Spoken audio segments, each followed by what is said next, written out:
The blank 4th century, truth hidden in history. Since ancient times, diverse beliefs have taken root in the land of Japan. From the Jomon era came the star worship cherished by seafaring peoples.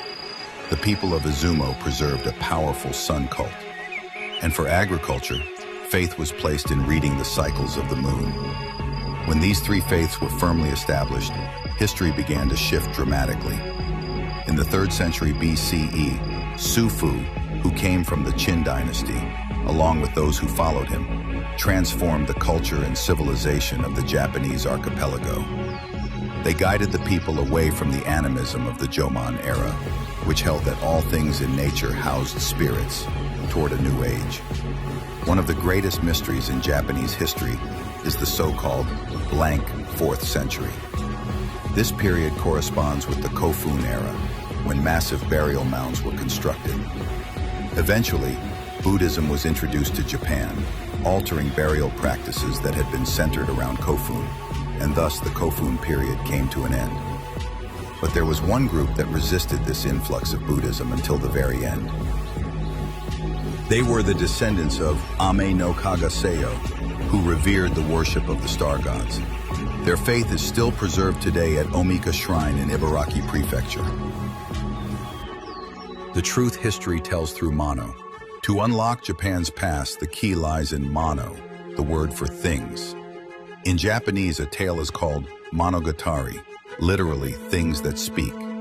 This term arises from the ancient belief that spirits dwell within all objects. Figures such as Omononushi, or the Mononobe clan, who were deeply tied to all three systems of worship, demonstrate that pivotal events in history always had things at their core. By following the stories told by objects, we can uncover the truth of the blank 4th century. In our previous video, we explored the myth of Izanagi, believed to descend from Shufu's lineage, and Izanami, regarded as a descendant of the Izumo and seafaring clans. Their marriage and the founding of the nation may symbolize the introduction of the very concept of a state and the subsequent development of culture. Though Shufu's name is absent from the Kojiki and Nihon Shoki, if we decipher the code within, we can see him represented as the male kingdom figure Izanagi, while Izanami represents the female kingdom line. Shufu and his community of craftsmen are said to have brought rice cultivation, weaving, papermaking, ceramics, medicine, astronomy, calendars, and other technologies. These advanced Chinese skills laid the foundations of Japanese culture. The chaos of the Wa Kingdom conflict brought about by natural disasters and population growth is reflected in the chronicles through the tales of the 4 regional generals. The 4 regional generals. The legends of these generals form an essential chapter in Japan's ancient history. Recorded in the Nihon Shoki and Kojiki, they were princes and warriors dispatched during the reign of Emperor Sujin of the Mononobe line, the 10th emperor, to pacify local powers that threatened peace. Sent to Hokuriku, Tokai, the western lands, and Tanba, they were authorized to use force if resisted. They fulfilled their missions and returned in triumph. This narrative is thought to reflect the process in which the Yamato court extended its authority nationwide during the 3rd and 4th centuries.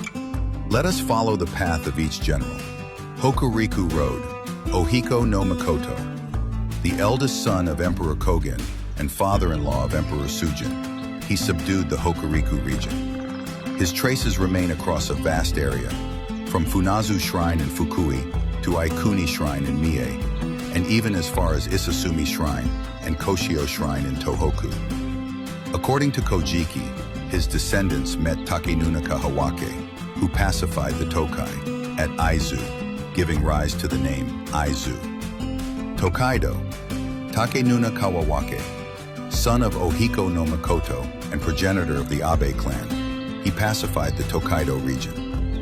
He is enshrined at Tsutsugami Shrine in Gifu and Takeda Suga Shrine in Ibaraki. Western route, Kibi Province. Kibitsuhiko no Mikoto. A son of Emperor Korei, he is considered one of the models for the legendary Momotaro.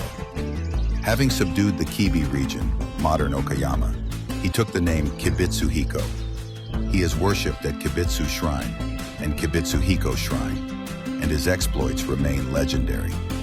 Tanba, Hikoimasu no Miko, son of Emperor Kaika and father of Tanba Michinushi no Mikoto, he subdued the Tanba region, northern Kyoto and Hyogo. His daughter became the empress of Emperor Suinin, and he was maternal grandfather of Emperor Keiko. He is enshrined at Kamiya Shrine in Kyoto, remembered for his role in opening the region. These tales are not mere myths, but part of a larger corpus of royal pacification legends, including the dispatch of Toyoki Irabiko and the Yamato Takeru saga, reflecting the Yamato court's expansion into the provinces. Strikingly, their roots align with the spread of keyhole-shaped kofun in the 4th century.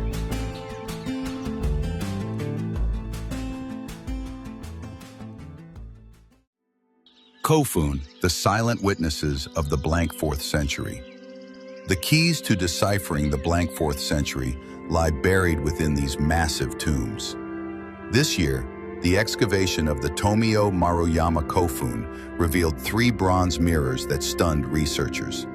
They spanned astonishingly different eras: the mid-3rd century, the late 2nd to early 3rd century, and even the 1st century BCE. Why were objects from such widely different times interred together in a single kofun? The mystery awaits further study. A large shield-shaped bronze mirror uncovered there also suggests that the group who built this mound was highly esteemed by the Yamato court. The Silk Road and ancient Japan. Even more striking is the discovery of a Kiryu-mon mirror from the 1st century BCE.